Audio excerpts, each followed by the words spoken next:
നമ്മൾ ഇന്ന് ഉണ്ടാക്കാൻ പോകുന്നത് സദ്യ സ്പെഷ്യൽ ക്യാബേജ് തോരനാണ്. ക്യാബേജും ഒരു ക്യാരറ്റും ഇതിലിടുന്നുണ്ട് കേട്ടോ. അപ്പോൾ ക്യാബേജും ക്യാരറ്റൊക്കെ ഒന്ന് ചെറുതായി കട്ട് ചെയ്തിട്ട് വരാം. ക്യാബേജ് ഇതുപോലെ ചെറുതായി കട്ട് ചെയ്തെടുക്കാം. ഇനി ഇതിലോട്ട് ക്യാരറ്റ് ഗ്രേറ്റ് ചെയ്തത് കൂടെ ഇതിലോട്ട് ഇട്ട് കൊടുക്കാം. ഒരു 2-3 എരിവിനാവശ്യമായ പച്ചമുളക് ഇട്ട് കൊടുക്കാം. ഇതിലോട്ട് ഒരു മീഡിയം സൈസ് സവോള അല്ലെങ്കിൽ ചെറിയ ഉള്ളി ചേർത്താലും മതി. ഒരു 1/4 ടീസ്പൂൺ മഞ്ഞൾപ്പൊടിയും ഇതിലോട്ട് ആവശ്യമായ ഉപ്പും കൂടെ ചേർത്ത് നമ്മുടെ കൈ വെച്ച് നന്നായി തന്നെ ഒന്ന് കുഴച്ചു കൊടുക്കണം. കൈ വെച്ച് കുഴച്ചാലാണ് നമ്മൾ സദ്യ സ്പെഷ്യൽ ക്യാബേജ് തോരൻ്റെ ഒരു ടേസ്റ്റ് ഉണ്ടാവുള്ളൂ. കൈ വെച്ച് തന്നെ ഒന്ന് നന്നായി തന്നെ കുഴച്ചു കൊടുക്കാം.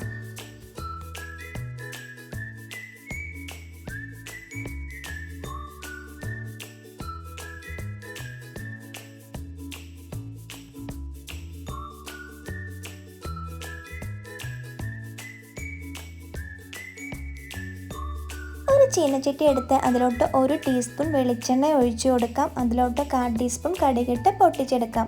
കുറച്ച് വറ്റൽമുളകും കറിവേപ്പിലയും ഇട്ട് കൊടുക്കാവുന്നതാണ്.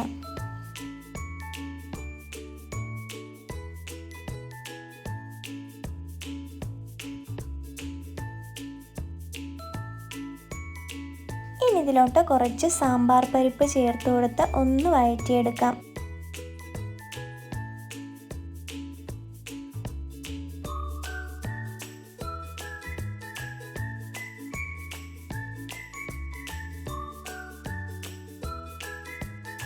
ഇനി ഇതിലോട്ട് 1/2 കപ്പ് തേങ്ങ കൂടി ചേർത്ത് ഒന്ന് വഴറ്റിയെടുക്കാവുന്നതാണ്. ഒരുപാട് വഴറ്റേണ്ട ആവശ്യമില്ല. തേങ്ങ ചേർത്തതിന് ശേഷം ജസ്റ്റ് ഒന്ന് ഇളക്കി കൊടുത്തിട്ട് നമ്മൾ നേരത്തെ തയ്യാറാക്കി വെച്ച ക്യാബേജിൻ്റെ മിക്സ് ഇതിലോട്ട് ചേർത്ത് കൊടുക്കാവുന്നതാണ്.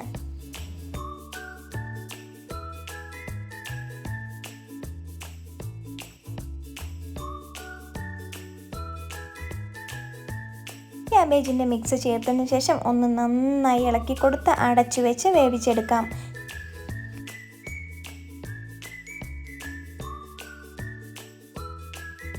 ഇടയ്ക്കിടയ്ക്ക് ഒന്ന് ഇളക്കി കൊടുക്കണം. എന്നിട്ട് അടച്ചു വെച്ച് തന്നെ വേവിച്ചെടുക്കാം.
ഇത് നമ്മുടെ സദ്യ സ്പെഷ്യൽ ക്യാബേജ് തോരൻ ഇവിടെ തയ്യാറായി കഴിഞ്ഞു. ഇതുപോലെ നിങ്ങളും ഈ ഓണത്തിന് ട്രൈ ചെയ്ത് നോക്കണം. വളരെ ഇഷ്ടമാവും. ഇതുപോലെ വീഡിയോ ഇഷ്ടപ്പെട്ടാൽ ലൈക്ക് ചെയ്യാനും ഷെയർ ചെയ്യാനും സബ്സ്ക്രൈബ് ചെയ്യാനും മറക്കരുത്. അടുത്തൊരു വീഡിയോ ആയിട്ട് വീണ്ടും കാണാം.